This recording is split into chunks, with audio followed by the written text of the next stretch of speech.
Thank you for tuning in. Charles, if we can get the script going, please. Thank you. Welcome to the Dr. Mike Show on RVTV, Community Access Television, or online at rvtv.sou.edu. This is Real Interactive TV. I'm your host, Michael Rhoades.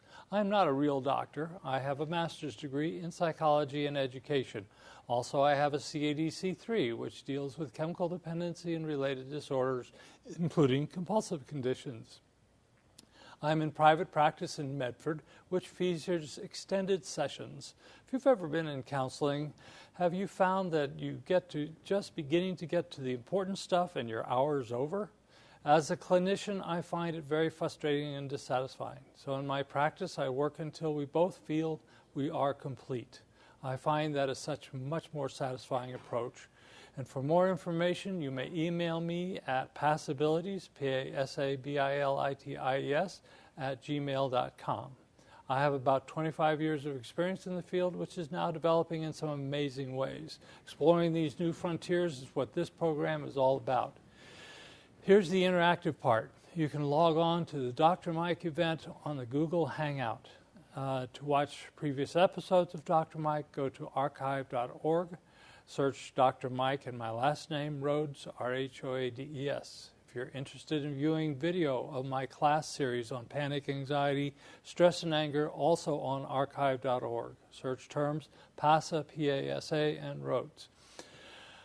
We've had recent programs. We have looked at violence, trauma, and anxiety over the last year, and we've seen some very effective ways to face and move through fears. Tonight, we have a very special guest, Josh Hedge, a Reiki master and sound healer, with some fascinating stories to tell and maybe some experiences for all of us to share. So, Josh, welcome. Thank you. And if you could give us a little background of how you come to be here with us tonight. I was a pretty much lifelong atheist. I had very little faith in anything that wasn't definable by science. And one day I was in Mexico, in Palenque, and I was in the jungle, and there was a man with a blanket, and laid out on the blanket were a series of tuning forks. And I have been doing music since I was a little kid, so I knew what they were. And I was excited, and I was like, okay, so what are these about? And he said, well, let me show you. And he proceeded to sit me down and send me to another planet on just pure tone. And I had no concept that tone could create that kind of a physical reaction in the body. And from that moment, I was obsessed. So ever since then, I've been tracking down tools, tracking down teachers, and traveling North and South America trying to share this healing with as many people as possible. You and Carlos. In joke there, folks. Well, tell me, and what's happened to you as you have been taking this about working with this? Tell us about some of the stuff that you see happen with it. Well, I mean, amazing experiences with vibration. If you think of matter on a particular, like a particle level, everything is just slow, condensed, like sound or light vibration, condensed so slow that it forms physical matter. And everything's vibrating. If you look at like string theory, everything is vibration. So it makes sense that vibration applied to the body, tones applied to the senses. I mean, you will feel an amazing sensation, and I honestly didn't realize that that was even a possibility until 3 years ago. So, the theme that I've been carrying on the last 2 months of my show, 2 episodes of my show, has been the idea of what I call applied resonance. And I've defined that as before you're going into something that may be a little bit of anxiety provoking or dreadful or something, that you kind of set in your mind an intention as to how you want it to go, knowing full well you have no control over any situations, but you do have influence over situations. How much? Who knows? You never know. It may be a little, it may be a lot, it may go between the two. But the idea being that as you then are focused on an image, a sense of what you want to accomplish. So this was kind of for the holidays to apply to Thanksgiving, Christmas, family get-togethers, Hanukkah. That vibes that you're sending out would tend to be picked up by people who were sort of in a similar place, looking for some leadership, looking for somebody to help them tune into something. So we're using a lot of sound vocabulary here and physics vocabulary, but it works. And then you'd have two, and then this would be this interaction. And one of the things that so amazed me in high school, I had a physics class, and we had this glass tray full of water, and the glass was so you could shine up through it and see the shadows cast. And there were two daubers, and they would go like that, and that would create these waveforms. Then as the waveforms crossed each other, that created nodes, areas where it raised up high or it had troughs. And somewhere it occurred to me at some point in time, maybe what our life experience is we are nodes. And that our purpose, if we're sort of really able to be in the now, is to be present enough to be aware if resonance is happening. And because that can be something that then, if you're aware of, you can tend to amplify. Some of the reading I've done, this is also a very tantric idea. They go into this because it takes two, or three or four, but anyway, two. For that to work, and part of it is also the awareness that things change each moment, and that the juxtaposition of who and how and what is there in any given moment can certainly change slowly, but it can also change quickly.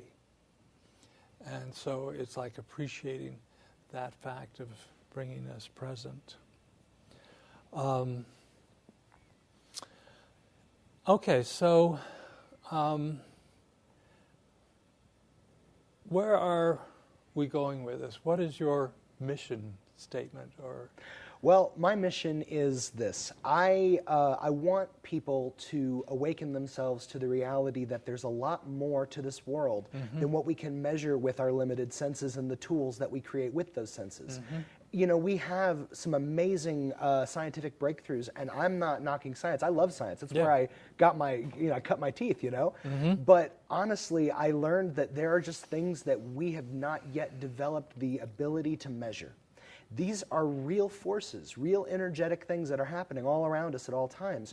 And my goal when I discovered these tuning forks was that I was trying to find a way to share with people these ideas. And I didn't know how, because if you're closed off to it, you won't hear me from word one. But with these forks, the moment I sat down and that man sent me to another planet, I thought, this is it. This is how I connect to those people who don't want to, have an experience because they don't want to believe that it's possible. So instead, I'll say, hey, let me do a nice, relaxing, experience for you and see what you think. And suddenly, they're going to feel something that they didn't think was possible to feel, and that might open the door for them, and they might start questioning, like I did. This is a wonderful time for that. There was a piece of fiction I read a year or so ago, but in the foreword it said everything that is referred to in science, and it's the science specifically of neurology, was valid. And what it was saying is that and this is an interesting dilemma for science right now, because the medical science was looking down into the brain and seeing the synapses working, all kinds of great imaging techniques to get in there and to watch it work. But they weren't finding where we were. Mm-hmm. Who the thinker was, like who's having the thought. Right. Yes. Right. Like, where was Descartes coming from? Mm-hmm. Literally. And so, the novel, of course, took that dark. Mm-hmm. Is basically into the conclusion that nothing means anything. Mm-hmm. That this is all just this compilation, as bright as we think we are, and as amazing as the technology we create is, it would really make no difference whether the machines, the cyborgs and such we're creating take over from us, as they apparently will inevitably, and they just go on with or without us. Mm-hmm. You know, no big deal that there is no tangible place for the soul to sit. Yet, on the other hand, we have the physicists who maybe are getting kind of far out. What's happening on that side of it? I don't really understand string theory in the sense Well, I mean, I don't know. I've been looking more and more into the more fringe areas of like quantum physics, mm-hmm. and one of my favorite experiments, I mean, people will argue it all day, but the double slit experiment. Mm-hmm. The idea that we discovered that when we send that particle through the two slits, you know, it should choose one or the other, mm-hmm. and or sends through the two slits and catch it on the other side. And the idea was they should be here and here. This is where they should hit. Mm-hmm. But instead, they hit an entire field, mm-hmm. which means that these particles are not traveling as a piece of matter, but instead mm-hmm. are traveling in a wave. And what travels in a wave? Sound, light. And so ultimately what they discovered is, I mean, these things are existing in multiple places at once, and, mm-hmm. and that changes the whole concept of physical matter. Like, I'm a proponent of, like, the holographic universe theory. Mm-hmm. The idea that what these particles are, it's kind of like our own personal, what would you call it, like Star Trek, the holographic rooms, you know? What we are. Hologram deck. Yes, the holodeck. Holodeck, that's right. it, yes. And, I mean, that's kind of what we are. I mean, what we're experiencing, and there's some more recent science on this recently. They were doing an experiment trying to determine if the layout of the universe that we can measure has any kind of pattern to it. Mm-hmm. And they were discovering, like, all kinds of crazy patterns, and they were, like, doing the math on it, and they're saying, well, that kind of increases the odds that this isn't, you know, real, that this is staged. It's like a set. Wow. And so more and more, especially in the fringe areas of physics, they're discussing, well, what does this mean? And I'm thrilled by that. I mean, that's part of where I got my start, is when I started reading like the question marks of science. It made me think, well, there's obviously more than what we know. I mean, mm-hmm. we only can know what we can measure. Mm-hmm. If we can't measure it, we just pretend like it's not there, it's not real. But I think that doesn't mean it's not real. That just means we haven't learned how to measure it yet. Right. To perceive it with our machines. So it sounds like, in a way, it's sort of Fibonacci revisited in terms of the chaos to order trip. Actually, one of the sets of forks that I'm going to be using, actually two different sets that I'm using, are based on the Fibonacci sequence. Really? So this is, to put it mildly, perfect tones. Mm-hmm. These are perfect tones based on the most perfect spiral, the golden mean. And honestly, like, I think that's why it works. Because a lot of instruments, they are tuned to like 440, but that's not the perfect A. You know, that's a slightly off A, and for whatever reason, almost all instruments that are created, they're created and they're tuned to those specifics. But again, there are more perfect tones, and when you hear a perfect tone, you don't just hear it with your ears, you feel it physically in the body. And it makes me question why we don't use more perfect tones for all of our applications, both, you know, sound, film, music. I think we absolutely should be using those frequencies much more than we do. All right. I'm wondering if we can invite our lady guest to join us here on the screen. The first, or the last image we had for our chakras. Because I'd like to have you kind of go into, there she is. Sure. Okay, go ahead and tell us what are we looking at here? Well, basically, on a more scientific level, I mean, when you look at this and you don't, you know, believe in this kind of thing, this just looks like some kind of new agey cartoon or something. Right. But in reality, we have magnetic centers throughout the body, and the main magnetic centers align through the spine. And honestly, like when you can properly align these centers to a proper frequency or a perfect frequency, you honestly will feel it. You can actually feel these areas.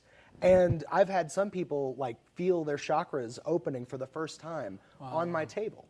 And people who didn't even believe in chakras, but they could feel it. They're like, there's something pulsing in my chest, like it's coming out of me. And I'm like, well, you know, you have a magnetic field there. And I guess one way to put it would be equilibrium.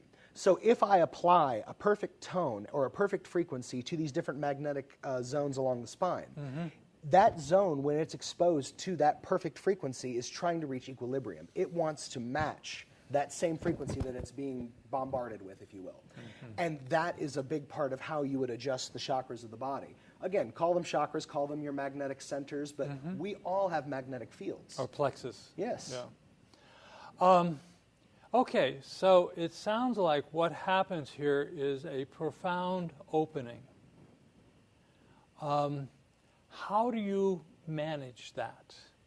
What do you mean by manage? Well, this is a good one too because it sort of shows from a standing, so you can get a sense of the base at the coccyx, I suppose, abdominal, diaphragmatic, chest, heart, throat, forehead, and top of the head. Okay.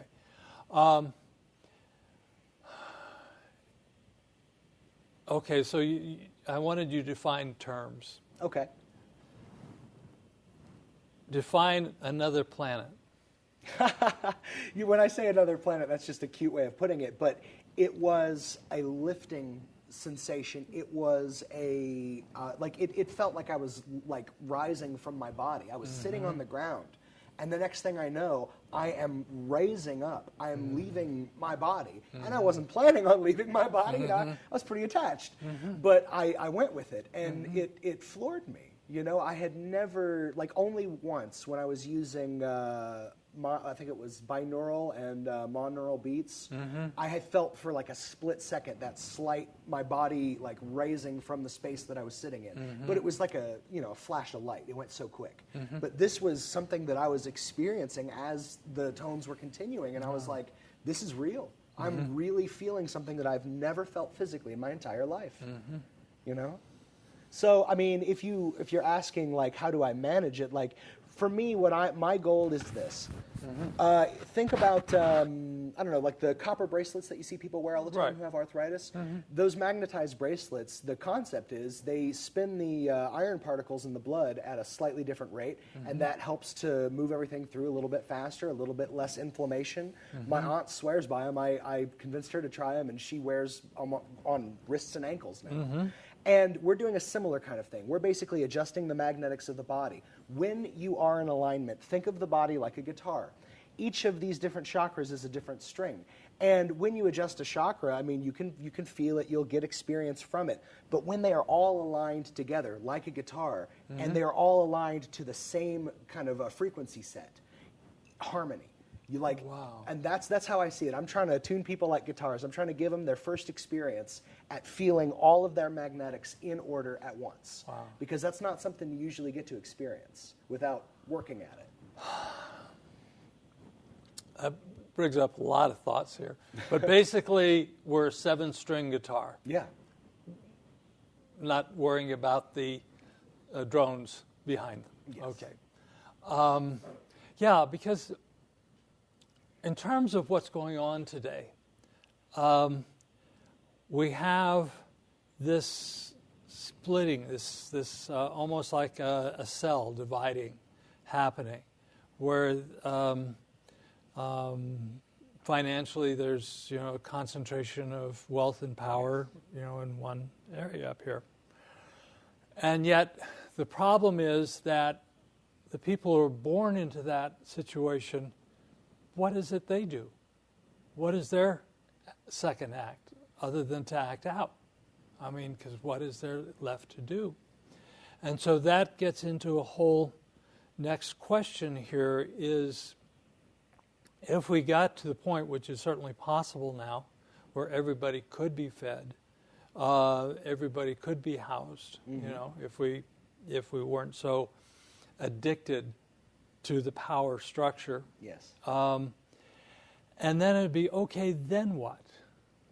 And a recent program was going on, and I came up with the thought, we were talking about fracking and risks to the environment. I said, it's like we're leaving Eden again. Yeah. Again. We're doing it where we eat. But it still exists. Eden is still there. When I was in Peru, I studied with some different medicine men in the jungles of the Amazon, the Shipibo people, and I was blown away at their connection to life. Like, one of the things that I'm going to be doing today is I'm going to connect everyone with the Schumann resonance. And do you know about the Schumann resonance? You mentioned that. Tell us what it is. The Schumann resonance is a pulse that is created from the core of the earth.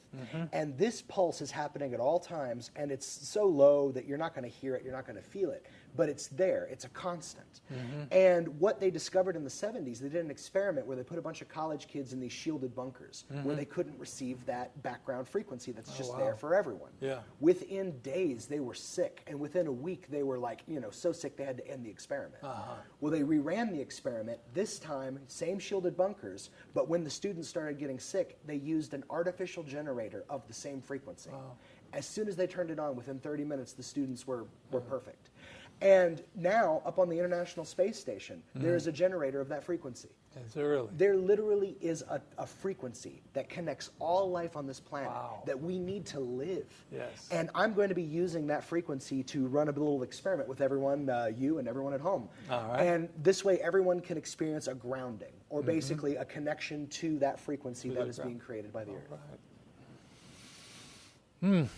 Well, this goes back to... brings back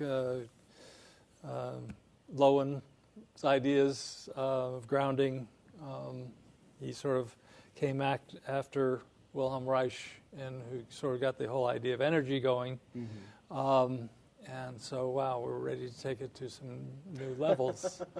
Because that's sort of what I was thinking, is that perhaps a new frontier is really vibrational growth, vibrational development, bringing us all into a tonation, tonality. Wow. Making us in harmony with our surroundings. I mean, like I was talking with Peru when I was there in the jungle, I saw people living in a way I'd never really seen before. They just had grass huts. They spent maybe a couple hours a day hunting, gathering, washing some clothes in the river, but other than that, they spent most of the day just gathered around the fire, telling stories, singing songs, dancing, and sharing this communal spirit, not just with themselves, but with the planet. I mean, they lived in that kind of world, and I think that a big part of the problem that we have in our society is that we separate ourselves as much as possible from nature. Nature's an enemy in our society. You know, we use concrete, everything. We put up walls, barriers, everything we can do to keep that nature out. But we need it. It literally is our life source. Right. It seems almost, you know, anti-reason to do that to yourself. Paving paradise. Okay, we're going to be finishing this segment, and then we get on to the demonstration here. And but tell them a little bit. We're running contact information for you up there. And what is it you want to be doing? What is it for people who are interested in this, who want to talk to you? Tell me a little bit about what you offer. Okay, I do a lot more than just sound. I am, as I said, a Reiki master. I use energy work. I mean, that was huge in my in my practice, because sound is one thing. I can use that to make the body feel sensation. But when it came to the actual healing aspects, it was tough to determine, well, where is someone feeling pain? I have to ask, you know, usually. Reiki is actually what taught me the magnetics. I mean, literally with the tips of your fingers, you can feel pulls and pushes in another person's body, and that will tell you if an area is deficient. And I use that now to work pain areas. And things like that I never in my wildest dreams would have believed to be true, but it's true. I can feel it. I feel the actual magnetic forces of the body. So the two work together. Absolutely they do. I also use in my sessions guided meditation. Also, sometimes I use massage techniques that I combine with the vibration if people have specific, very high levels of pain. There's a lot of different ways to help people, and I do in-home appointments, or I also set up occasionally different public sectors so that I can offer it to anyone who just happens to be in the area that day. But yeah, please contact me. I would absolutely love to set up a session with anybody who would like to have this kind of experience. Good, thank you. Okay, so we're at the end of our time for this segment of the program. Thank you for watching. I hope you will hang on for the next part, which is really the exciting part, and that is where we get to see how this all works. So thank you.